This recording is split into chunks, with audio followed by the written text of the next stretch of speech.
먼 미국 땅에서 자식들을 잘 키워내고 열심히 사신 여러분들 정말 장하십니다. 안녕하세요. 전원주입니다. 전쟁도 가난도 겪은 우리 세대는 참 눈물겨운 세월을 살았죠. 아메리칸 드림을 이루기까지 여러분들의 세월이야 어떠셨겠습니까?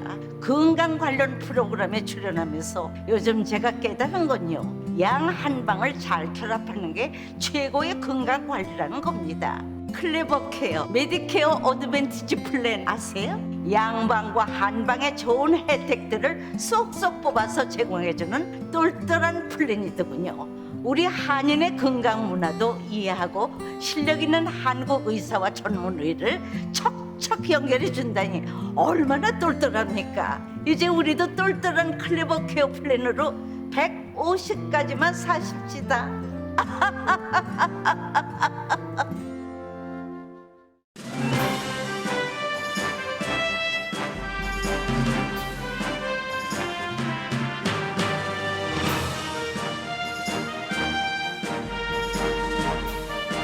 새로운 계절 가을, 행복하고 좋은 일들만 가득하시길 라디오 서울이 응원합니다.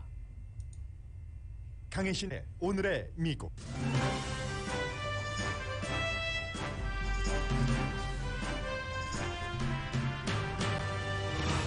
코로나 바이러스를 끝내려면 하루 감염자가 지금의 10분의 1로 내려가야 한다고 앤토니 파우치 박사가 말했습니다. 바이든 대통령은 모든 연방 공무원들에게 테스트 옵션 없는 백신 접종 의무화를 지시할 것으로 알려졌습니다. 민주당은 게빈 뉴섬 캘리포니아 주지사 소환 선거에 대해 조심스러운 낙관을 하고 있습니다. 한때 정치적인 적이었던 뉴섬 주지사를 카멜라 해리스 부통령이 유세까지 한다는 데는 바이든 행정부의 목표도 담겨 있습니다. 연방 대법원이 텍사스의 사행 집행을 중지시켰습니다. 사형수의 기도 요구 때문입니다. LA 경찰이 인터뷰한 모든 시민의 소셜미디어 자료를 입수해 논란입니다. 뉴욕 경찰 역시 911 사건 이후 법 잘 지키는 일반 시민도 일상적인 감시 대상으로 하고 있습니다.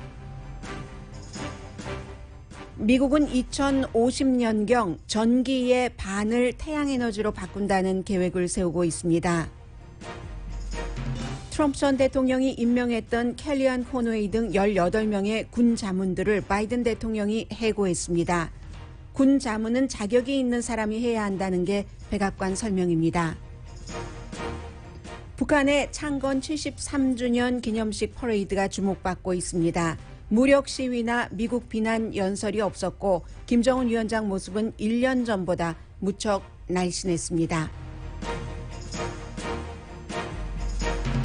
여러분 안녕하십니까? 오늘의 미국 강예신입니다. 제가 방송 들어오기 얼마 전에 봤는데 모더나가 아직까지는 파이저와는 달리 확실하게 언제쯤 부스터 접종을 한다는 발표는 없는데 지금 개발 중인 것이 있다라고 얘기를 하면서 백신과 코로나 바이러스 백신과 독감 백신을 한 번만 맞으면 동시에 해결될 수 있는 것을 지금 개발하고 있다고 발표를 했습니다. 언제라고 구체적인 내용은 아직 얘기하지 않았고요. 아무튼 한 번 맞으면 된다는 것이니까 mRNA 1073라는 지금 이름으로 개발을 하고 있는데 많은 분들이 지금 독감 시즌이 오기 때문에 코로나 백신을 맞고 독감 백신 접종 받는 것 아무 상관이 없습니다. 사실은 대부분의 전문가들은 기간도 얼만큼 뛰어야지 된다 이런 것도 상관없다고 얘기를 하고 있죠. 그런데 점차적으로 아마 모더나사가 코로나 바이러스와 독감 백신을 동시에 한 번으로 해결한다는 것은 굿뉴스가 여러 면에서 있지만 특히 또 다른 숨겨진 사실도 있는 거죠. 딱 한 해 이렇게 하자고, 올해 못할지도 모릅니다. 한 해 하자고 이런 것을 돈 많이 들이고 시간 들여서 개발을 하진 않겠죠. 그만큼 모더나라는 정말 큰 제약 회사는 앞으로 코로나 바이러스와 사람들이 함께 살아가야 되는 것이구나 하는 것을 결론을 내리고 그에 따른 사업 계획을 세웠다고 보셔도 되겠죠. 여름에 코로나 바이러스가 어느 정도 수그러들 것인가, 희망을 많이 가졌지만 이 희망은 이제 거의 현실이 될 수 없는 희망이 돼가고 있습니다. 끝내려면 여름에 여름 거의 지나갔지만 그러려면 지금 하루 감염자가 지금 나오고 있는 것보다 10분의 1로 줄어들어야지 된다라고 얘기를 하고 있거든요.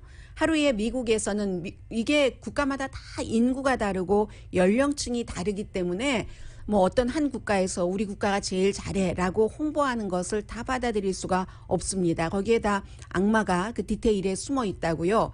미국의 경우는 미국의 인구비나 여러 가지로 볼 때 예를 들어서 하루 확진자가 10만 명까지는 그나마 핸들할 수 있지만 10만 명 이상이 되면은 핸들하기 힘든다는 건데 거의 불가능하다는 얘기죠. 지난 2주일 동안 코로나 바이러스 거의가 이제 델타 변이죠. 10%가 늘어나서 하루에 새로운 케이스가 16만 명입니다. 아웃 오브 컨트롤이죠. 이 정도가 되면은 6월 이후에 케이스가 15배가 늘어났고 역시 델타 변이 때문에 그렇습니다. 확산율이 높잖아요. 일반 오리지널 그 바이러스보다. 그리고 병원에 입원하는 비율도 6월 달 이후에 6배가 많아졌습니다. 제가 지금 말씀드린 것은 전체적인 통계입니다. 어린이, 나이 드신 분들 전반적으로 제너럴한 인포메이션이 이 정도 된다는 거고요. 결국은 끝나는 게임을 하려면 아직 멀었다. 공공건강에 아직도 델타 변이 바이러스는 굉장한 위협이라고 보시면 될 것 같습니다.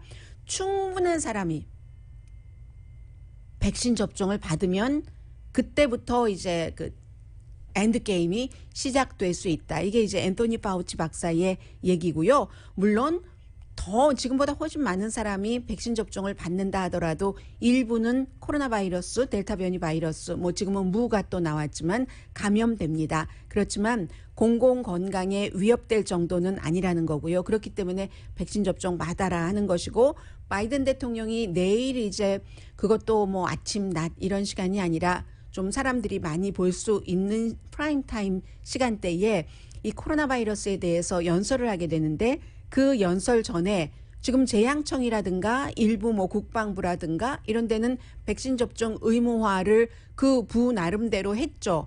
그런데 모든 연방 공무원은 전부 백신 접종을 받아야지 되고 그리고 예를 들어서 백신 접종을 받아야지 되는데 백신 접종을 받지 않는 사람은 일주일에 한 번씩 테스트를 한다던가 이 같은 옵션도 없앤답니다. 이 내용은 CNN 방송이 제일 처음 보도해서 거의 모든 매체가 CNN 방송을 인용을 해서 전하고 있는데 그런 옵션도 없앨 뿐만이 아니라 연방 정부가 하청을 주는 업체가 있잖아요. 보통 이제 계약 업체죠. 그 계약 업체의 직원들도 전부 백신 접종을 의무화해야지 된다는 내용을 먼저 바이든 대통령이 밝히고 그리고 나서 내일 그 발표할 그 코로나 바이러스에 대한 대국민 연설은 크게는 이제 4가지라고 보고 있습니다. 백신 접종에 대해서, 부스터샷, 지금 3차 접종에 대해서, 그리고 학교는 가능하면은 계속 오픈하는 방식으로 정책을 가지고 가겠다. 테스트를 더 많이 하겠다. 또 여기까지 사람 생명이죠. 더 이제 그 이후에 중요한 것이 경제인데 이 경제 난국을 어떻게 헤쳐나갈 것인가. 또 하나는 이미 아픈 사람, 그 사람들을 고치기 위해서 얼마나 많이 지원을 어떤 형태로 할 것인가. 이런 6가지를 내일 발표를 한다고 하고요. 질병통제국이 내놓은 자료를 보니까 8월 18일부터 8월 30일까지의 여론을 조사한 겁니다. 지금도 320만 명이 바이러스에 걸릴까 봐 무서워서 나 일터로 갈 수가 없다라고 답변을 한답니다. 그분들은 특히 사람들과 대면을 해서 일을 하시는 그런 분들이 되겠죠. 그래서 이제 아직까지는 며칠 전부터 말씀드린 MU라는 바이러스가 네브라스카를 제외한 지금은 네브라스카도 감염자가 나왔을지 모르겠습니다. 전국에서 새롭게 나왔다고는 하지만 델타 변이가 훨씬 강하기 때문에 무는 또 백신에 대해서 델타 변이보다 더 강하다. 백신이 잘 안 듣는다. 그러니까 그런 것으로 지금 추정하고 있거든요. 지금은 거의 모든 것들이 처음 맞는 일이기 때문에 과학적인 근거 아래 전문가들이 완결판이 아니라 추정하는 그런 그 수준이거든요. 해서 무가 델타보다 더 힘들 수도 있는데 아직은 델타가 대세이기 때문에 그래도 조금 시간의 여유가 있다 이렇게 보는 것이고, 그러면 델타 변이 바이러스가 도대체 얼마나 그 심각한 건데, 여기에 대해서 수없이 말씀드리지만 정확한 결론을 내릴 만한 데이터와 시간적인 여유가 아직 그 세계 어느 나라에도 없었습니다. 다만 요즘은 어린이들이 많이 감염되고 있으니까 이게 얼마나 그 심각한가. 예를 들어서 8월 달에 새로운 케이스의 4분의 1, 4명 가운데 1명이 어린이고, 델타가 시작되고 나서 이제 어린이들 감염률, 입원율이 늘어나고 있잖아요. 그런데 이게 꼭 델타 때문에 그런가? 아니면 그 전에 그래도 백신 맞으신 분들은 특히 어린이들 가운데서도 백신을 맞지 못하는 0살부터 11살까지 어린이들, 그래서 어린이들이 많아지는 건가? 학교 활동 등이 늘어나서 그런 건가? 이것을 총체적으로 확실하게 결론이 이겁니다 라고 얘기하기는 아직 이르다는 겁니다. 지금 8월 5일부터 9월 2일 사이에 어린이들이 75만 명이 양성 반응을 받았습니다. 그리고 감염돼서 입원한 어린이가 53,859명. 그리고 역시 백신 접종을 안 맞은 어린이, 그러니까 이제 맞지 못했다던가 안 맞았다던가 하는 그런 어린이가 백신 접종을 받은 어린이보다 입원할 확률이 10배가 높습니다. 이것도 이제 성인과 뭐 마찬가지의 형태가 나오는 거죠. 그런데도 불구하고 조금 좋은 뉴스가 있다면, 부모님들 지금 학교에 자녀분들 다 보내고 계시는데요. 지금까지 코로나 바이러스가 시작되고 17살 아래 사망자는 500명 미만이라는 겁니다. 시작부터, 지난해부터 지금까지. 그러면 전체 코로나 바이러스로 인한 사망자의 0.0088%이기 때문에 우리가 조심을 하기 위해서 이렇게 말하는 것이, 뭐 어린이들이 감염되면 뭐 당장 큰일 나. 이 숫자를 정확하게 어떻게 비교를 해볼 수 있냐면요. 500명 미만이니까 한 해에 자동차 사고로 숨지는 어린이보다 적다. 그렇다고 안심을 해야지 된다는 얘기는 아니고요. 구태여 비교를 하자면 그 정도 된다고 말씀드리고요. 어쨌든 어린이들도 감염률이 늘어나고 있는데도 플로리다주 같은 데서는 자꾸만 마스크 쓰는 것 의무화하지 말라고 하고, 백신 접종에 대해서도 뭐 시큰둥하게 반응을 하고 해서 소송이 계속 이어지고 있죠. 지금 지금 법원에서 어떤 판결이 나왔냐면, 플로리다주의 레온 카운티 판사인데요. 교육부가 주지사 말을 듣지 않고 아이들에게 마스크 착용을 의무화할 수 있다. 물론 의료 상태를 점검을 했을 때 이 아이는 마스크를 쓰면 안 되겠다 하는 아이는 제외로 하고요. 그래서 이제 이게 뭐 하급 법원에서 또 되고 이 법원 저 법원 뭐 여러 가지 다 나와서 지금 최종적인 판결이 플로리다주의 13개 교육구에서는 이 주지사의 말을 듣지 않아도 된다 이겁니다. 주지사 측에서 뭐라고 얘기하냐면, 부모님의 그 자유권을 침해하는 거다. 마스크를 아이를 쓰게 하든 말게 하든은 부모가 결정해야지 왜 교육구에서 결정을 하느냐 하는 것이고, 교육구는 아이들 그 하나이 하나이의 생명과 건강도 중요하지만 집단 생활을 하기 때문에 다른 아이에게 전염시킬 수도 있기 때문에 마스크 착용을 의무화한다고 하고요. 그래서 법원에서는 주지사가 그렇게 할 권한이 없다. 주지사는 법에 따라서 뭐 부모의 권한법 이런 것을 내고 있지만 법원에서는 그것을 확장 해석한 것이다. 이렇게 지금 얘기를 하고 있는 것이고요. 어쨌든 중요한 것은 바이러스, 특히 백신 접종을 받았을 경우에 생명이 위협을 받진 않지만, 생명이 위험하진 않지만, 그렇지만 오리지널 바이러스건 델타 바이러스건 무 바이러스건 모두 사람들이 굉장히 조심을 해야지 될 정도로 위험하기는 하다. 이게 지금 바이러스에 대한 아주 그 기본적인 그런 그 패턴입니다.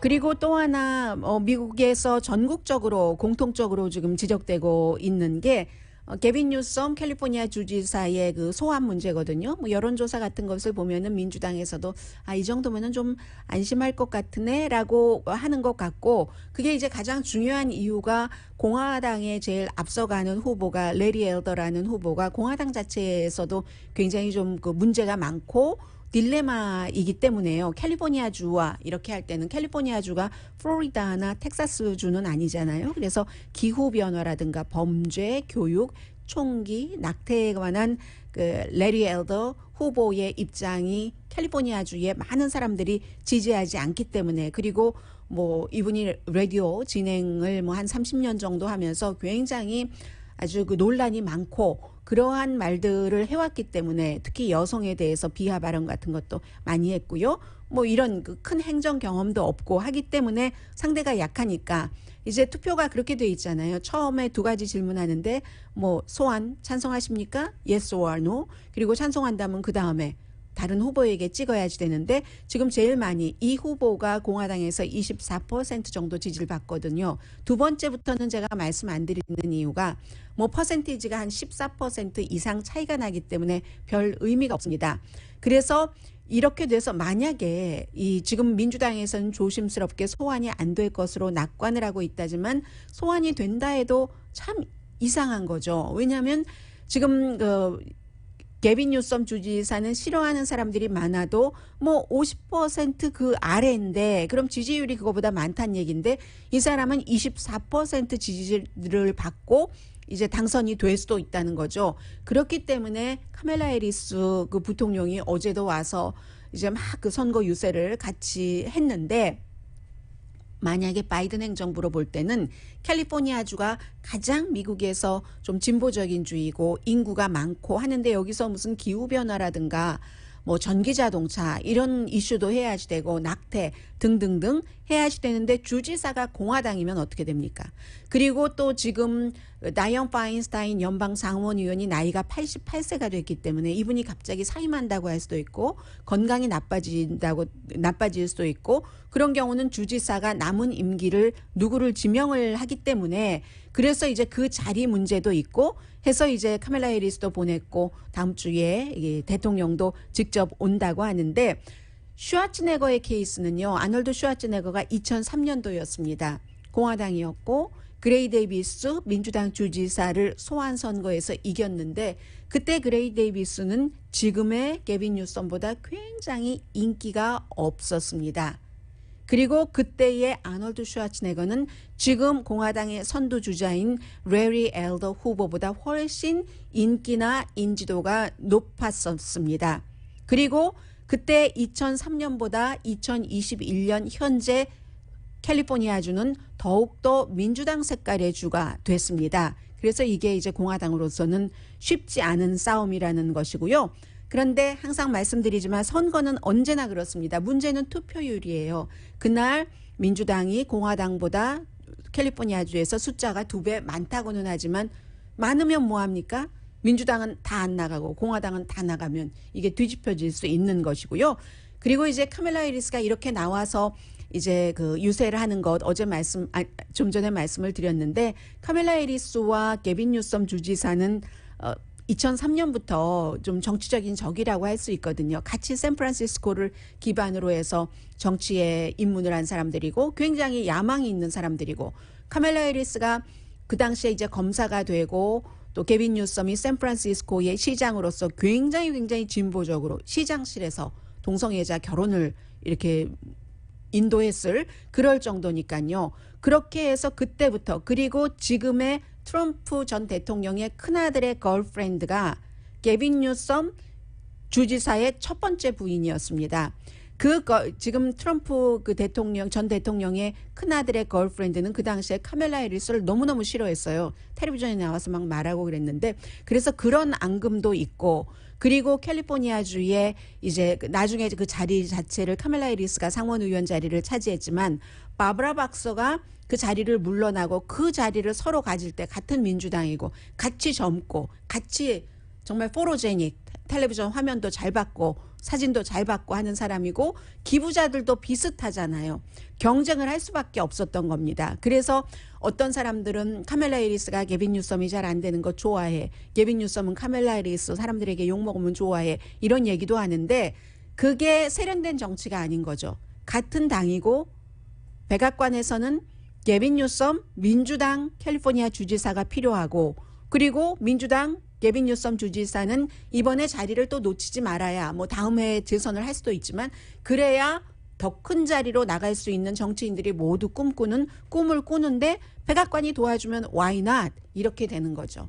그렇기 때문에 정치에서는 항상 적이 동지가 될 수가 있고 동지가 적이 될 수가 있는 것이고 적절한 순간에 그것을 균형을 잘 맞추는 한 번 뭐는 뭐 영원한 뭐 이런 식의 통하지 않는 거죠. 정치에서는 굉장히 융통성 있는 것, 뭐 그렇게 해야지 되는 것이기도 하고요. 그래서 지금 캘리포니아의 선거를 보면은 그 같은 뭐 인간관계, 직업관 같은 것도 보이고요.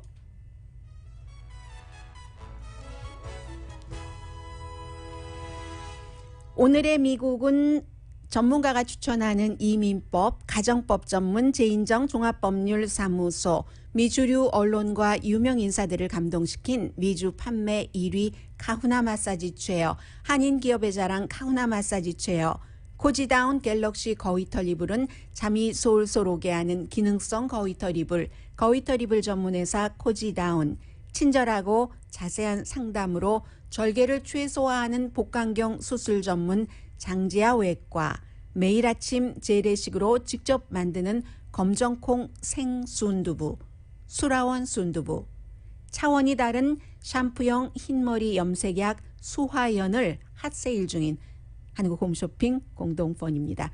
잠시 뒤에는 또 오랜만에 미국의 트렌드와 미국의 전통이 합쳐질 때 그리고 이제 또 다른 이슈는 거기에 외부적인 어떤 타격이 가해졌을 때 미국의 그 방향이 법 집행 방향이라도 어떻게 바뀔 수가 있는지 잠시 뒤에 전해드립니다.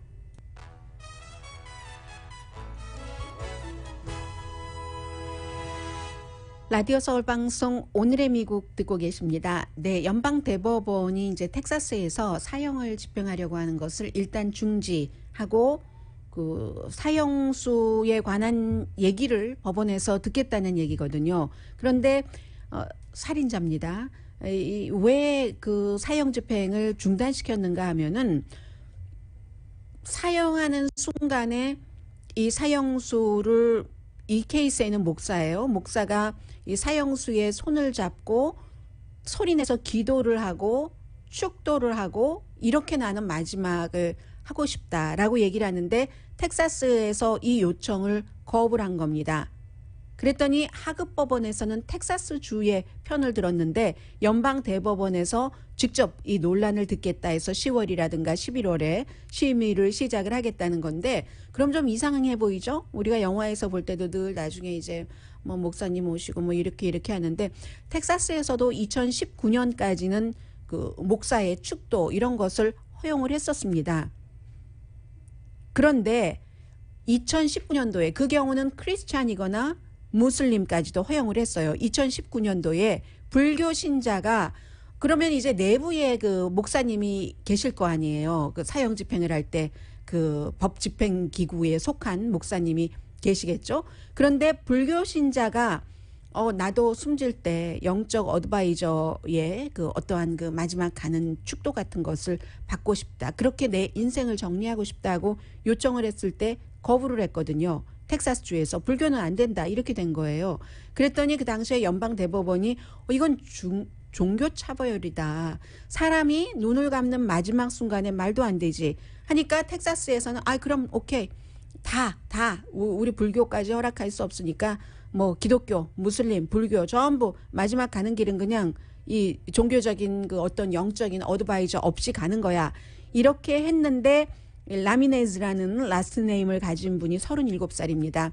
나는 이렇게 하겠다라고 다시 얘기를 해서 아무튼 뭐 그렇게 된 거예요. 그래서 이제 텍사스에서도 수정을 하긴 했어요. 정책을. 지난 4월 달에 어떻게 수정을 했냐면 외부에서 오는 그런 그 영적 어드바이저도 뭐 할 수는 있는데 모든 것을 다 할 수는 있는데 사형수의 손을 잡거나 아니면 소리 내서 기도를 하지 못한다. 이건 뭐 안전이라든가 아니면 뭐 예의상 뭐 연관이 있대요. 아무튼 그쪽에 그 정책이 그렇습니다. 그렇게 얘기하니까 이 라미네즈라는 사형수의 변호사는 이건 종교 자유에 위배되는 것이고 표현의 자유에 위배되는 거다. 마지막 가는 길에 말이 되느냐 해서 이제 이 내용을 연방 대법원에서 심의를 하겠다는 겁니다. 이 사형수는 편의점에서 직원을 흉기로 찔러서 2004년도에 뭐 마약 사려고 강도하던 중에 뭐 1달러 25센트를 훔쳤다던가요.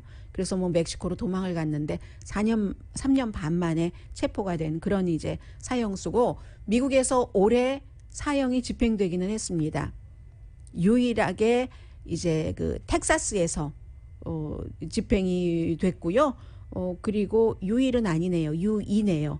그리고 연방 사형은 주정부의 사형이고 연방 사형은 3명이 있었는데 이 3명 모두 트럼프 전 대통령이 나가기 전에 그러니까 바이든 대통령 들어오고 나서 연방 사형은 없었고요. 트럼프 전 대통령이 1월 25일 날 뭐 취임식할 때 아침에 비행기 타고 플로리다로 갔잖아요. 그 전까지 1월 달에 그런 그 사형 집행이 있었습니다. 이런 모든 것들도 텍사스 주의 사형법 하면은 그 주의 성격을 얘기를 하고 연방의 사형법 하면은 행정부가 사형에 그 반대를 많이 하는 민주당이냐 뭐 사형을 지지하는 공화당이냐 대통령이 어느 당이냐에 따라서 이렇게 달라집니다. 오늘이 9월 9일이니까 내일 모레 토요일이 9.11 그 사건이 일어난 날입니다. 9.11 사건이 일어나고 나서 미국에서 테러와의 전쟁을 한다고 테러리스트를 잡기 위해서 테크놀로지를 굉장히 많이 활용을 했습니다. 그런데 특히 이제 뉴욕에서 발생했으니까 많은 사람이 3,000명 정도가 숨졌으니까 그곳에서 뉴욕 경찰이 이 테크놀로지를 많이 활용을 했겠죠. 그런데 20년이 지나서 보니까 사소한 범죄에도 그 같은 테크놀로지들을 다 쓰고 있다라는 보도들을 오늘 아침에 그 뉴욕타임스가 하고 있는데 예를 들면 얼굴을 인식하는 그런 그 소프트웨어 프로그램이 있고 자동차 번호판도 자동적으로 딱 그 스캔하는 이런 일들을 일상으로 루틴으로 날마다 아무런 죄를 저지르지 않는 사람까지 다 하게 된다는 겁니다. 법 잘 지키는 시민에도 적용이 된다는 거죠. 그렇기 때문에 뉴욕 경찰국에서 이 같은 부분의 예산이요. 정보 테러리즘을 방지한다 하는 예산이 2006년 이후에 지금까지 4배가 늘어났답니다. 그래서 분명히 또 테크놀로지가 갱폭력이라든가 범죄를 막기도 합니다. 그런데 그런 범죄를 일일이 다 모든 개인의 그 사생활 같은 것도 침해라면 침해라고 볼 수 있는데 충분히 그렇게까지 하면서 해야지 되는가? 아니면 그냥 편리하니까 마구잡이로 틀어놓고 하는 것인가? 여기에 문제가 있는 거죠. 모든 사람이 그걸 원한다. 이게 뉴욕 경찰 내부의 주장이고요. 그렇지만 뭐 전에 이런 그 법 집행관으로 일했던 사람들 가운데 많은 사람들은 효과가 있는 듯 보이지만 그게 적절하게 균형을 맞춰야지 된다. 좋은 의도가 때로는 나쁘게 쓰일 수도 있다. 뭐 이런 거죠. 예를 들면은 뭐 막대한 자료 같은 것을 뭐 다른 감시 기구를 통해서 또 쫙 됐던 것을 얻을 수 있다던가 반테러 목적이었지만 일반 범죄 잡기 목적은 아니었던 것 처음에는 그런 것들이 일반 범죄까지 막 다 쓰여져서 뭐 여러 가지 뭐 그렇게 된다 하는 거예요. 그래서 한 기구에서 조사를 했는데 과거에는 경찰이 딱 해놓은 뭐 감시 카메라 같은 것 있잖아요. 어디 설치되어 있는지를 우리가 다 찾아냈다. 1990년대. 지금은 다 그걸 숫자를 셀 수가 없다. 너무 많기 때문에 다 감시당하고 있다는 겁니다. 뉴욕의 시민, 뉴욕의 뭐 주민들이요. 그리고 LAPD도 마찬가지로 이 내용은 이제 영국에서도 굉장히 포커스를 뒀는데 LA타임스가 로스앤젤레스 일이니까 뭐 자세히 취재를 했었고요. LA 경찰도 용의자, 체포된 사람, 구류된 사람이 아니라 일반 그냥 뭐 목격자로서도 증인으로서도 인터뷰할 수 있고 참고인 자격으로도 경찰과 인터뷰를 할 수 있잖아요. 그 모든 사람들의 소셜 미디어 데이터를 다 확보하라는 지시를 LA 경찰국장이 경관들에게 내렸다는 얘기입니다. 이것도 이제 뉴욕과 비슷한 얘기인데 마이클 모어 경찰국장이 경관들에게 얘기를 했다는 거예요. 그래서 무슨 뭐 이런 그 소셜 미디어 어카운트 타당한 이유 없이 시민에 대한 대량 감시다 하는 얘기가 나오고 있는 겁니다. 그래서 이제 경찰은 더군다나 이제 유저 네임 같은 것을 알면은 그 다음에 네트워크적으로 모든 것을 쫙쫙쫙쫙쫙쫙 정보 파악을 쫙 할 수가 있잖아요. 뭐 그런 형태. 그래서 이 브레넌 센터 포 저스티스라고 이런 것을 실어하는 것, 그런 그 기구죠. 여기서 미국의 40군데 경찰국을 분석을 했는데 다른 경찰국들은 확인을 할 수가 없어서 자료도 주지 않고 하니까 이렇게 하고 있다는 그런 얘기를 하고 있습니다. 그래서 많은 단체들이 이건 뭐 스탑 앤 프리스크다. 말하자면 그때 그 뉴욕에서 한창 뭐 누구나 다 뭐 멈추게 하고 막 뭐죠? 신원을 그 바디를 수색하고 했었던 경관이 판단할 때 뭐 그러면 세워도 되겠어 하는 이거 나중에 엄청 비난받았잖아요. 그것과 이것이 다를 게 무엇이 있느냐 하고 얘기를 하고요. 또 하나는 일반인들도 알고 계시는 게 좋을 것 같은 게 늘 알고 계시더라도 어떤 때는 옴찔하시잖아요. 경관이 시민 그 인터뷰하는 사람에게 소셜 시큐리티 넘버를 물어본다는 거예요. 연방법에 따라서 당신 주셔야지 됩니다. 이렇게 얘기하는데 지금 그 캐슬린 킴이라는 로열라 법대 교수 김 교수님 한국 분이신 것 같네요. 아마도 이건 이민자 권리 그 이민 보호 그 권리를 지키는 법 위반이라고 얘기를 합니다. 이민 상태에 대해서 그것으로 또 파악을 하고 연관돼서 죄 지어서 지금 인터뷰 받고 있는 게 아닌데도 그것으로 사용될 수가 있기 때문에 거기는 그 아니다, say no 해야지 된다라고 얘기를 하고 있고요. 이렇게 가디언 뭐 미국의 그 LA 타임스뿐만이 아니라 이런 내용을 보도를 하니까 LAPD가 금방 그 가디언에 얘기를 해줬대요. 우리 LAPD는 이 같은 그 인터뷰한 사람의 소셜 미디어라든가 여러 가지 정보에 대한 정책을 바꿨습니다라고 얘기를 하더랍니다. 그래서 정책을 어떻게 바꾸셨습니까?라고 얘기하니까 구체적으로는 답변해 주지 않더래요. 이런 게 이제 언론의 역할이죠. 어떤 때 이제 그 전문가들의 의견을 들어서 기자들이 그 취재를 하면서 이것은 공권력에서 좀 너무 나간 거네 할 때 경찰, 법집행기관, 공권력에 질문을 던지고 뭐 인터뷰를 요청하고 하는 기관은 언론이잖아요. 언론이 이런 얘기를 해주면 그전에는 막 소셜미디어 그럼 아무나 다 또 막 주고 막 이러다가 어느 순간에 딱 스탑. 체크 앤 밸런스를 서로 다른 그 직업관과 서로 다른 직업군으로 일하고 있는 사람들 사이에서 맞춰가고 있는 게 미국이기도 합니다. 잠시 뒤에 북한 얘기도 조금 전해드려야 되겠고요.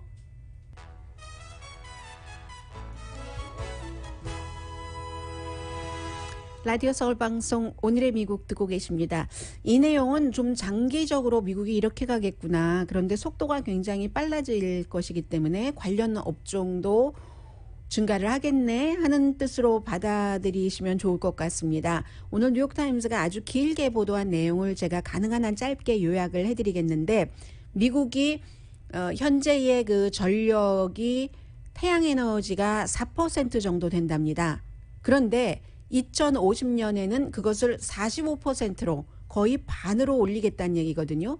2050년부터 지금부터 2050년까지 그다지 그 많이 남은 게 아닙니다. 그것도 한 번에 지금 0에서 45%, 4%에서 45%로 가는 것이 아니라 단계별로 예를 들면은 앞으로 4년 동안 지금의 2배로 전기 에너지를 지금 이제 4%를 태양열 에너지로 하니까 그것을 8%로 앞으로 4년 안에 그렇게 하고 그리고는 2030년이면 8년 뒤잖아요. 또 2배. 그러면 16%가 되는 거죠. 그렇게 해서 2050년까지 미국의 전기의 45%를 태양 에너지로 한다는 겁니다.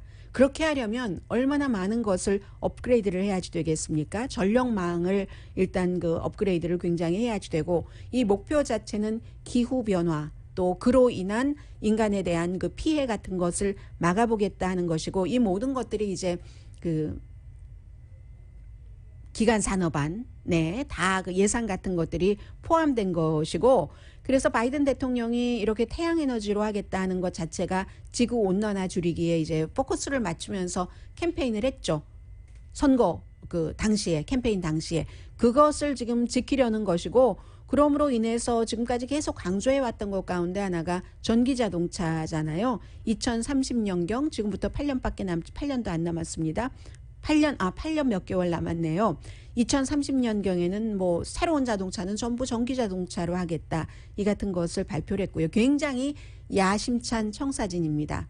이게 이제 바이든과 그 행정부의 청사진이고 최종적인 것은 의회에서 해야죠. 돈이 들어가는 것이니까. 항상 돈 들어가는 일은 의회가 최종적으로 땅땅땅 허락을 내줘야지 됩니다.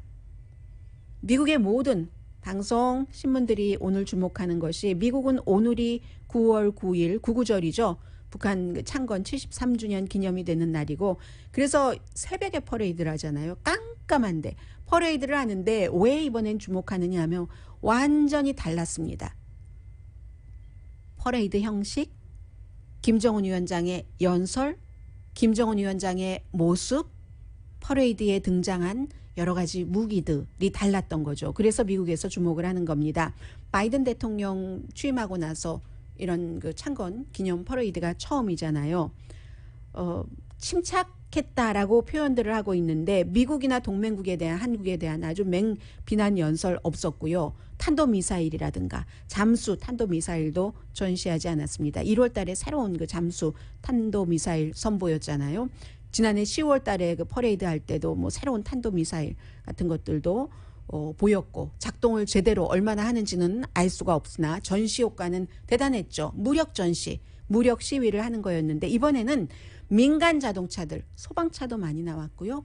트럭, 트랙터, 그럼 거기에 누가 타고 있겠습니까? 소방관, 공장 일꾼, 또 무슨 뭐 농부, 헬스케어 워커, 특히 많은 그 미국에서 주목하고 있는 것 가운데 하나가 마칭 밴드, 방위군, 그리고 오렌지 방독면 코로나 19 부대 해서 그 군인이에요. 군인인데 앞에서 딱 그 도열하고 그 행진하는 군인과 뒤에도 군인들이 쫙쫙쫙쫙 따라가는데 중간에는 이렇게 오렌지색 머리 끝부터 발끝까지 방독면 쫙 입은 그런 것을 보여주니까 아 이게 무슨 뜻이다 하는 것을 알 수가 있는 거고요. 노동신문이 얘기하기를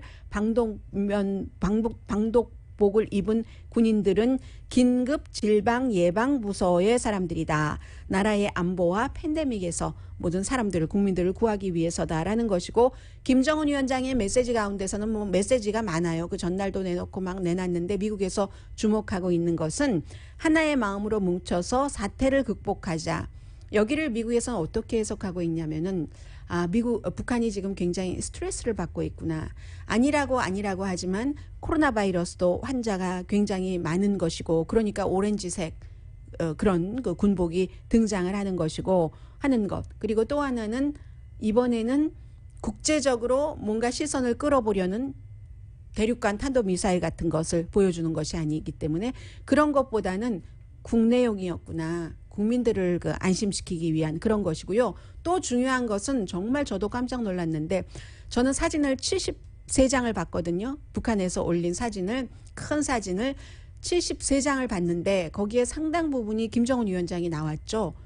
무척 많이 말랐습니다. 그러니까 그동안 북한에 대해서 허망한 말들이 많았죠. 뭐 어디가 대단히 아픈 것 같아. 그래서 김여정에게 정권을 승계하려고 하는 것 같아.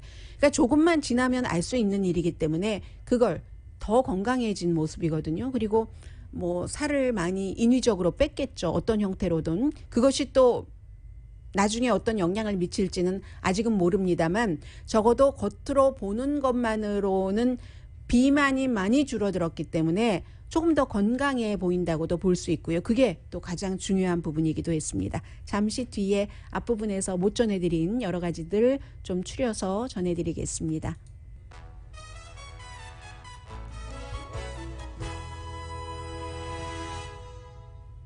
라디오 서울방송 오늘의 미국 듣고 계십니다. 제가 좀 전에 뉴스를 보다 보니까 혹시 앞서서 바이든 대통령이 내일 연설한다고 말씀드리지 않았던가요? 오늘이 수요일인지 목요일인지 방송하기 전부터 계속 혼돈되기 시작하더니 저는 컴퓨터 아래에 이렇게 캘린더도 있거든요. 그런데 보면서도 혼돈돼요. 이건 제가 극복할 수 없는 문제인 것 같습니다. 혹시 내일 연설한다고 말씀드렸다면 내일이 아니라 오늘, 목요일 맞죠? 오늘 연설한다는 것 전해드리고요. 아프가니스탄에서는 여성들이 시위를 많이 했고 그 시위를 탈레반이 아주 강하게 진압을 했습니다. 그 진압 과정에서 BBC 방송 기자, 로스앤젤레스 타임스 기자 많이 맞기도 했고요. 맞은 사진, 상처난 그런 사진들도 보이고 심하게 그냥 맞았다가 아니라 구타 이 정도라고 표현해도 됩니다. 14명 저널리스트들을 구타하고 구류하고 특히 6명은 폭력을 많이 당했습니다. 사진 촬영하지 말라는 거죠. 그래도 다 사진 나오더군요. 아프가니스탄 여성들이 시위하는 것. 그리고 반면에 200명의 지금은 비행기 떴을 것 같은데요. 카타르로 가는 그 미국 사람들 30명이 포함된 외국 사람들, 그러니까 아프가니스탄 사람들이 나가는 건 아니고요. 그것을 탈레반이 허용을 했습니다. 그래서 그 공항까지 가는 것은 미니버스를 카타르 공항으로 가는 사람들이니까 카타르에서 미니버스를 그분들이 묵고 있던 호텔까지 가서 모시고 갔다고 하는 거거든요. 이렇게 양쪽으로 지금 하고 있고요.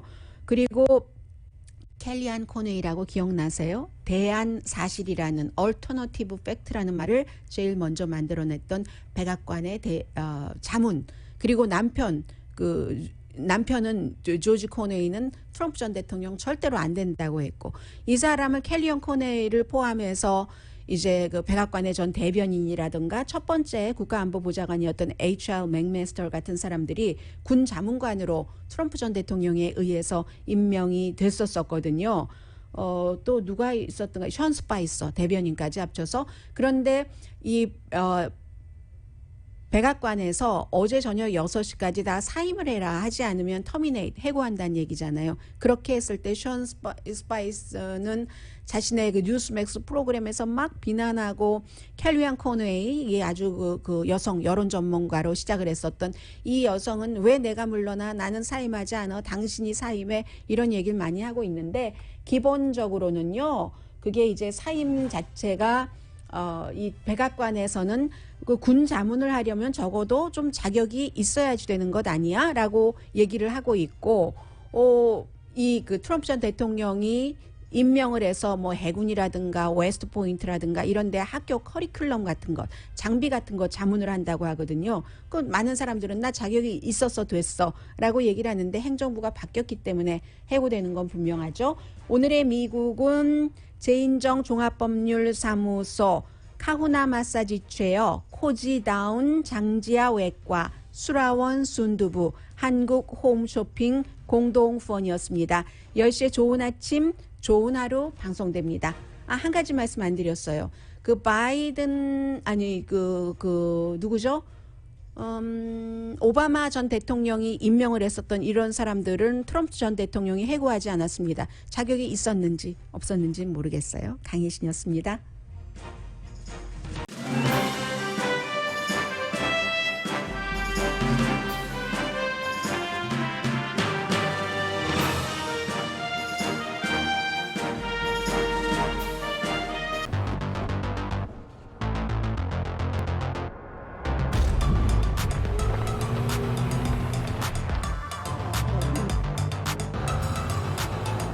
가득 실으세요. 원하는 건 무엇이든 초대형 그림도 거뜬하죠. 언제나 기아 카니발 MPV는 자신 있게 말합니다. 당신의 다음 도전은 무엇인가요? 기아 카니발 MPV